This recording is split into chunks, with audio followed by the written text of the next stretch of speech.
Welcome to this deep dive. And, well, today we're going to be taking a closer look at Flamma Indomita, The Fires of the Irrepressibles, a battle hymn for 2025. Oh, wow. This poem by Greg Salters, it's really, struck a chord. Yeah. Especially within the LGBTQ plus community, and we're going to kind of explore why that is. Okay.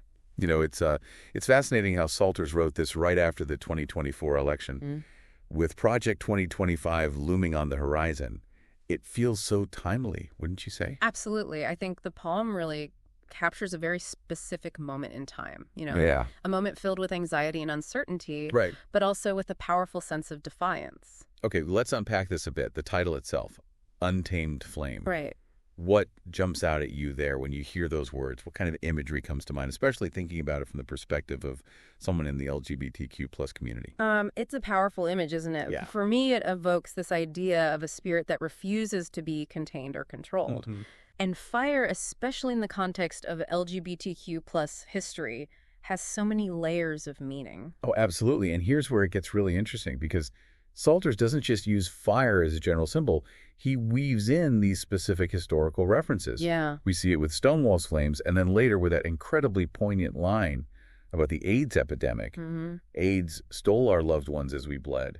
Yeah, those lines are so powerful because they connect this enduring spirit directly to the very real pain and loss that the community has endured. Right. He's not shying away from the difficult parts of history, but he's also showing how those experiences have fueled this unyielding flame. I'm also struck by how those historical references connect the idea of Project 2025, Right. which Salters mentions in the poem's subtitle. Right. For a listener who might not be familiar, Project 2025 is this conservative policy roadmap outlined by groups like the Heritage Foundation.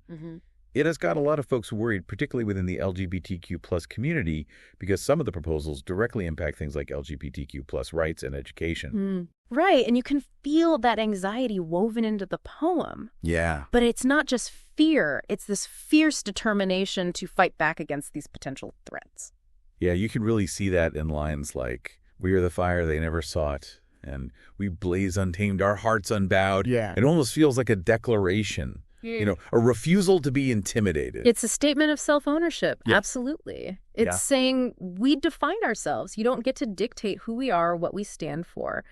And this is where that fire metaphor becomes so powerful. It's not just about resilience. Right. It's about transformation. Fire can destroy, yes. Yeah. But it can also purify and create space for new growth. That's such a great point. It's like saying, you might try to burn us down, but we'll just rise from the ashes stronger than before. Exactly. And that idea of fighting back, of refusing to be silenced, is really at the heart of this poem, wouldn't you say? Absolutely. Salters uses such strong, visceral language to convey that sense of defiance. Lines like, "They'll call us monsters, turn us prey, but we are stronger every day." Wow. There's no hint of passivity here. Right. It's pure, unadulterated resistance. And it's not just individual resistance either. Right. There's this powerful sense of community, of collective strength. Like in the line, "They shall choke upon our flame." It almost feels like a warning shot, Yeah. a promise that their attempts to suppress will backfire. There's definitely a collective energy there. It speaks to the power of solidarity, Yeah. of finding strength in shared experiences and shared struggles. It makes you think about how the LGBTQ plus community has always had to fight for its rights, Right. for its very existence. And this poem, in a way, is carrying on that tradition, isn't it? It is, and it's interesting how Salters also addresses this fear of historical revisionism, which feels especially relevant today. Yeah. He writes, "With words reshaped, once clear and true, a past revised to fit their view." It's chilling, isn't it? Yeah. It's like he's saying, we've come so far, but we can't take our progress for granted. Right. We have to keep fighting to make sure our stories are heard, our history is remembered. And that's where art and storytelling become so vital. Right. Flamma Indomita isn't just a poem. Yeah. It's a weapon against erasure. It's Yeah. a way of preserving memory, of ensuring that the struggles and triumphs of the LGBTQ plus community aren't forgotten. As you were talking, I was thinking about the final lines of the poem. Our voices wait unsilenced wise. They'll find a flame they did not seek. It's such a powerful ending, so full of defiance. It almost feels like a challenge, doesn't it? It does. It's like he's saying, we're not going anywhere. We will continue to speak our truth, to fight for our rights, and you can't stop us. There's also something incredibly hopeful about that ending. Yeah. It's like a reminder that even in the face of adversity, even when things feel uncertain, the spirit of the LGBTQ plus community remains unbroken. Right, and that's the message I think Salters is trying to convey with Flamma Indomita. It's a message of resilience, of defiance, but also of hope. A hope that's rooted in the community's shared history and its unwavering spirit and in its determination to keep fighting for a better future. So what does this all mean for our listener, for someone who's part of the LGBTQ plus community and facing these very real anxieties about the future? Yeah. What would you say is the key takeaway from this deep dive into Flamma Indomita? I think the key takeaway is that you are not alone.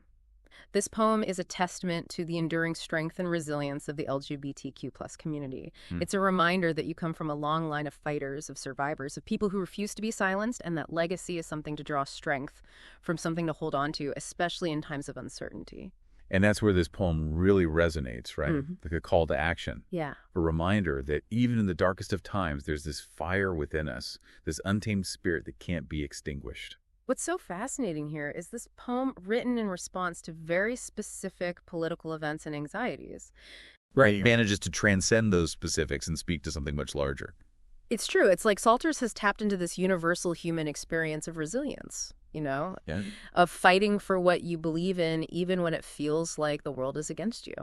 Exactly. And I think that's why Flamma Indomita has resonated so strongly, especially within the LGBTQ plus community. It speaks to their specific struggles, yes. Right. But it also taps into this universal human desire for freedom, for recognition, Right. for the right to be who you are without fear or judgment. It's a reminder that we all have a fire within us, a spark of defiance that can't be easily extinguished. And that even in the face of adversity, that spark can ignite a fire that changes the world. Well said. This deep dive into Flamma Indomita has been incredibly insightful. Yeah. Before we go, I want to leave our listeners with a question to ponder as we navigate these uncertain times. How can we each tap into that untamed flame within ourselves? That's a good question. How can we use our own voices, our own creativity, to fight for a more just and equitable world? That's a powerful question, and one that I think we all need to grapple with. Indeed. Thank you for joining us on this deep dive into Flamma Indomita. We encourage you to seek out the full poem and reflect on its message. Let its words inspire you, ignite your own inner fire, and remember you are part of a powerful legacy of resilience and resistance. We all need to hear that, no matter who we are, what we're facing. And so as we wrap up, we want to leave you with this thought. What does Flamma Indomita, that untamed flame, mean to you? How can you take that spirit of resilience, of resistance, and make it part of your own life? And how can you help create a world where everyone feels safe, seen, empowered to, blaze their own trail?